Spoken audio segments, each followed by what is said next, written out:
župana i mislim da je velika stvar da uz svoje tekuće poslove rade nešto što političari često ne rade, a to je da ulaze u jedan vrijednosni sustav i promjenu toga sustava i to je samo dokaz da kad političari depolitiziraju politiku, onda ima šanse da možemo nešto napraviti. I zato sam prihvatio sudjelovati u tom projektu.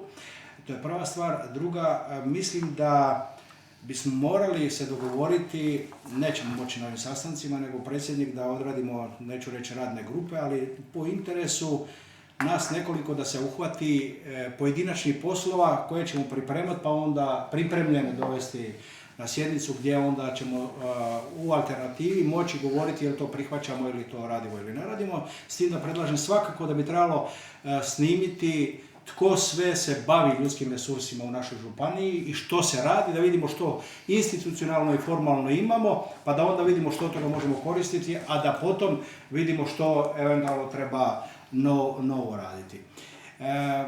Sintagma, dakle govorimo o paskama. Da smo pošteni i nepošteni, te kriterije uopće mislim da je deplasirano tako govoriti, jer ne zna se ni ko je pošten ni ko je nepošten, nego se može raditi o nečem drugom, a to je da stvaramo uvjete da možemo kvalificirano razgovarati o promjeni vrijednosnog sustava u našoj županiji.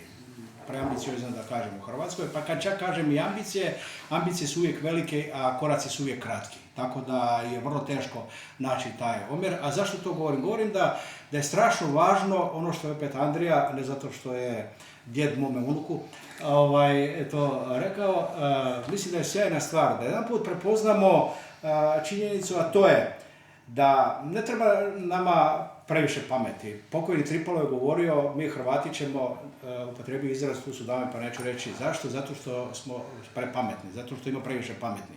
Nego ajmo profesionalce tražiti, dakle profesionalce, ljude koji će